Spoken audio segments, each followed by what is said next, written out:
ரேவதியை கடத்திட்டான். பொய் புகாரில் கார்த்திக் கைது. கார்த்திகை தீபம். கார்த்திகை தீபம் சீரியலில் சனிக்கிழமை எபிசோடில் சாமுண்டீஸ்வரியால் மனவேதனை அடையும் பரமேஸ்வரி பாட்டி, நான் எப்போ என் மகன் பேத்தியோடு இருப்பது? இந்த இயக்கத்திலேயே நான் போய் சேர்ந்துவிடக்கூடாது, கடவுளே எனக்கு ஆசை கொடு என நான் வேண்டிக்கிட்டு இருக்கேன். பாட்டி வேதனையோடு பேச கார்த்தி மற்றும் ரேவதி இருவரும் அவரை சமாதானப்படுத்துகின்றனர். இன்றைய எபிசோடில் சந்திரகலா வருத்தத்தோடு இருக்கும் சாமுண்டீஸ்வரியிடம், அக்கா, மாமா பேசினதெல்லாம் நீ பெருசா எடுத்துக்காத. ஒன்னும் மீறி இந்த வீட்டுக்குள்ள அவரால் எதுவும் செய்ய முடியாது. நீ முதல்ல கொஞ்சம் அமைதியா இரு. இப்படி பொருளெல்லாம் தூக்கி போட்டு உடைக்கிறதுல எந்த லாபமும் இல்ல அக்கா.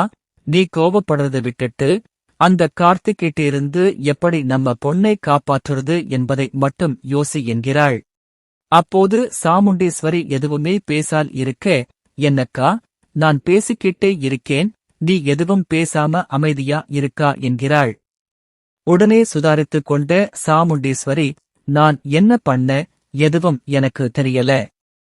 ஒரே ஒருத்தர் என் குடும்பத்துக்குள்ளே புகுந்து தேன் கூட்டை கலக்குற மாதிரி கலச்சிட்டான். அவனை என்ன பண்ணலாம்? எப்படி என் பொண்ணை என் கூட பாதுகாப்பா கூட்டிட்டு வரலாம்னு நான் யோசிச்சுக்கிட்டே இருக்கேன் என்கிறாள். உடனே சந்திரகலா, அக்கா, உன் கோவமெல்லாம் எனக்கு புரியுது. நம்ம நிச்சயமா நம்ம பொண்ணை நம்ம வீட்டுக்கு கூட்டிக்கிட்டு வரலாம். அதுக்கு என்கிட்ட ஒரு யோசனை இருக்கு, சொல்லவா என்கிறாள். உடனே சாமுண்டீஸ்வரி, சொல்லு சந்திரா, எனக்கு என் பொண்ணு இந்த வீட்டுக்கு வரணும். அதுக்காக நான் என்ன வேண்டுமானாலும் பண்ண ரெடியா இருக்கேன் என்று சொல்கிறாள். உடனே சந்திரகலா, அக்கா, அந்த கார்த்திகை நம்மளால எதுவுமே பண்ண முடியாது. அப்படியே ஏதாவது பண்ணணும்னு நினைச்சாலோ அவன் அதிலிருந்து எப்படியாவது தப்பிச்சிடுறான்.